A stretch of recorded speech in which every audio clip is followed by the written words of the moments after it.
The Depression was caused by government. It was a result of bad government. It was a result of government actions not working the way they were intended to.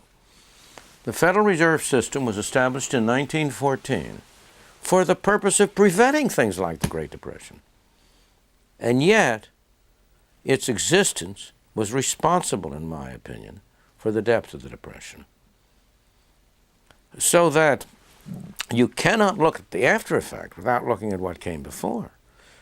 Given that you made the terrible mistakes that led to the Great Depression, I have never criticized the remedial actions that were taken immediately thereafter to help the people who were so badly hurt. That was a desirable thing, and it was a reaction to it. The bad things about the New Deal were not those.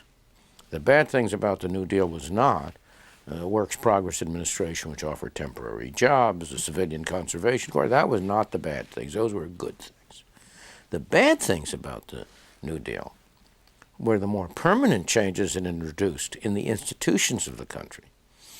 One of them has recently come home to roost in the Federal Savings and Loan Insurance Corporation.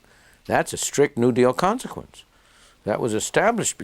Well, why was it established? If a private organization makes a mistake, does things badly, it will lose money and it will have to go out of business. If a public organization does things badly and governmental organization does things badly and makes bad mistakes, it will be expanded. It will be expanded because they'll say, well, it's all because we just didn't have enough resources to it, or else it will be left to stand, and another organization will be set up to do what it was supposed to do. That is this case.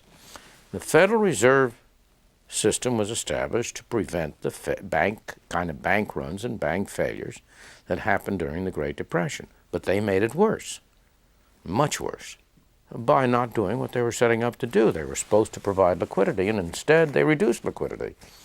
The quantity of money in the United States fell by a third between 1929 and 1933.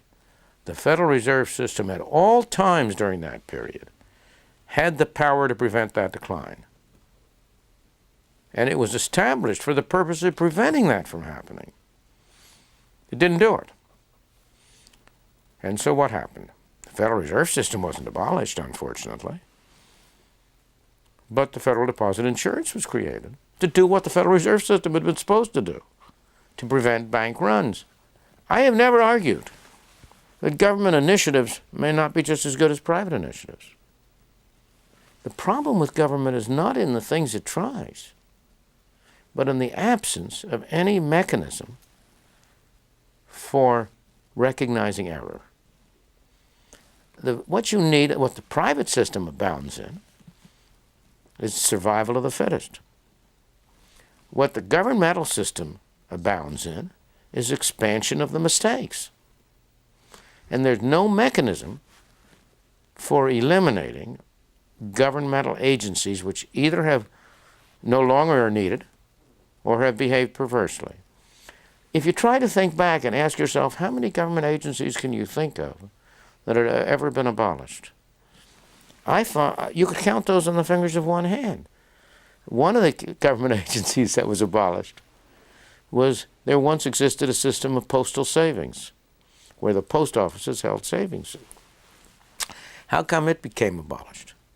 Because when it was passed, the law was passed, it was passed that it could not pay, that it was limited to paying interest of a maximum of 2%. Now, during the Great Depression, that was wonderful because it was safe. And postal savings deposits expanded and became very large.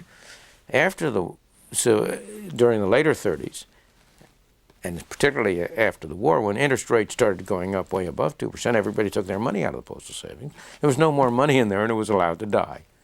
Now, that's one of the very few examples of a government agency that has been eliminated. Can you name any others?